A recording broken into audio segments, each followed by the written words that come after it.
What's up everybody? I'm Mitch Rose and this is my 2001 Chevy Astro van. Come check it out.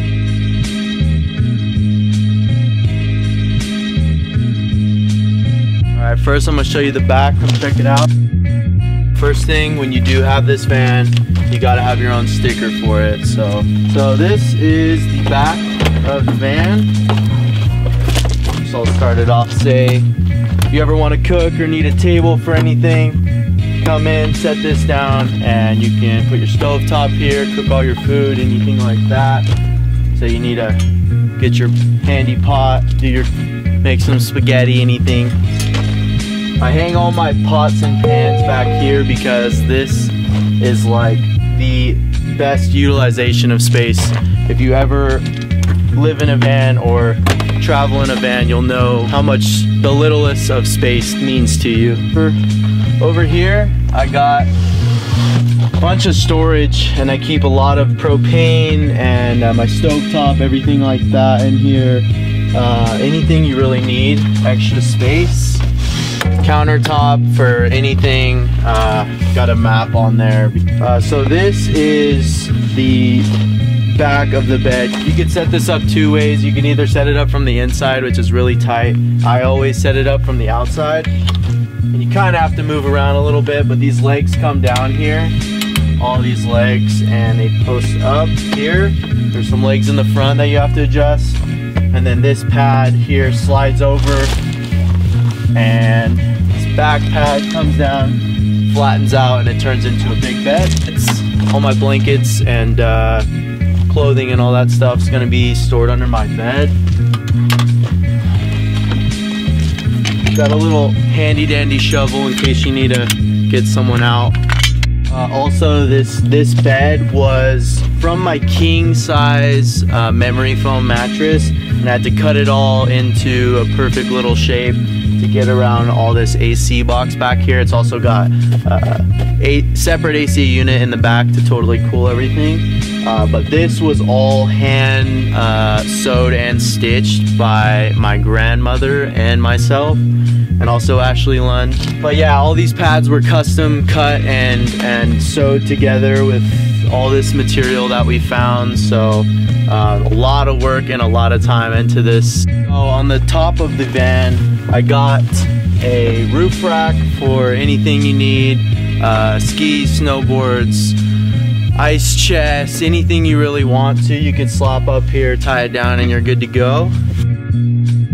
So initially I really wanted to put a fridge in the van, but ended up not wanting to spend like 400 bucks on one, so I ended up finding this bad boy at the thrift store for like 15 bucks.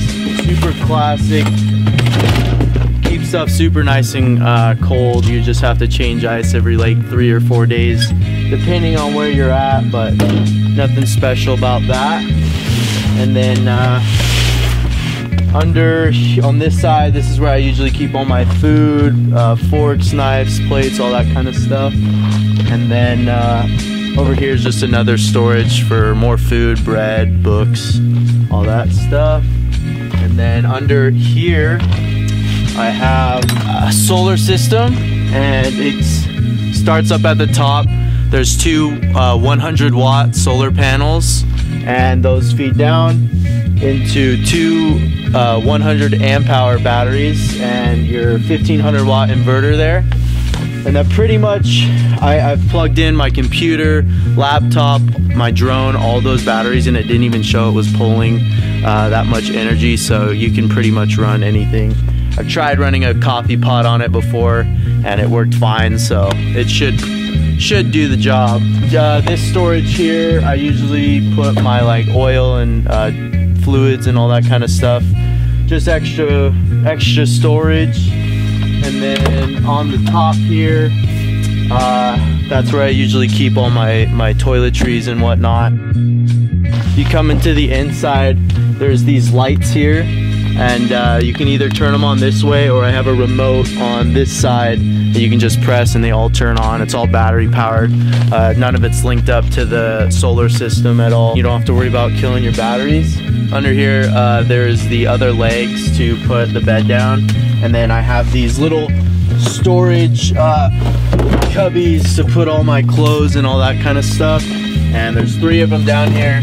Slide whatever you need and it's all good to go. So yeah, in here, this is that little storage up here. I mounted these speakers. There's one here and there's also one back here. And then under here, like I said, these just slide nice and easy. Store anything like some good old peanut butter. You gotta have this stuff. It's really good. Nature Valley bars and goldfish are pretty much the only things I survive on because I'm too lazy to cook all the time. And then up here, I found this super old map and had the idea of making it a countertop. So we threw some plexiglass on here, cut it all, and screwed it down, and now I have myself a map. And these lights I have, these are more for setting the mood, getting everything, you know, nice and seductive. And then these lights are just bright and they kind of ruin the mood, but yeah, these are great for setting the mood. So now to the engine and solar side of things. This thing has a 6-cylinder 4.3 liter engine. It's nothing powerful, but it's better on gas mileage. It only averages around 18 miles per the gallon, so it's not a guzzler, and it only costs like 50 bucks to fill up, so it ain't too bad. Got the light bar up here, just installed this. Come around here, and this is the mighty cockpit. But if you come check out right here, I have the charge controller, and this is the motherboard of the whole solar system. So basically, those batteries down there are always getting juice from the solar panels on top. But say for instance it's dark out or cloudy day, whatever, these ones are starting to die out, which I've never had in my whole time with this van.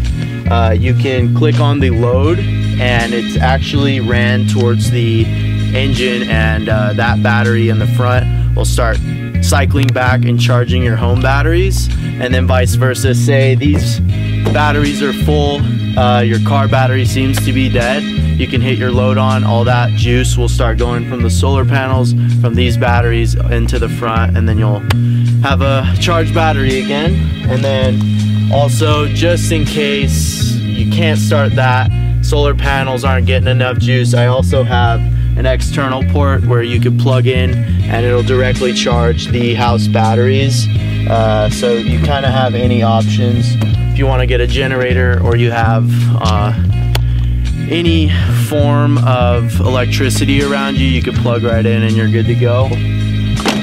But yeah, this project I did buy for only 500 bucks, but it didn't move at all. The transmission was completely blown. Right when I got it, I had to take it straight to my mechanic. I had him put a brand new transmission in it, and that was 2,100 bucks. Spark plugs, wires, hoses, radiator flush. I changed the oil. Transmission obviously had to get new fluid, so that was all good. And then just recently, after going up the mountain a few times, I realized I should probably put brand new brakes on it. So it's got brand new Cooper all-terrain tires, all new brake pads and calipers and rotors, so the whole shebang, all the way around the van, so the brakes are good. Fuel pump I just actually replaced as well, so literally everything that needed to be done on this van was done. I've spent over like $7 grand putting the whole thing together, so it's been a work in progress, but finally it's done. But now I got that hog over there, the old ambulance, so not gonna need this bad boy no more. But the van does have 235,000 on it. It's ran and took me to Canada and not had a single problem before everything was all replaced. So my whole family doubted me and my whole excursion going up to Canada, but made it up safe, so it was all good there. And the mileage, it is high, but every single thing besides the motor block is pretty much replaced on this thing. So yeah, that's pretty much it.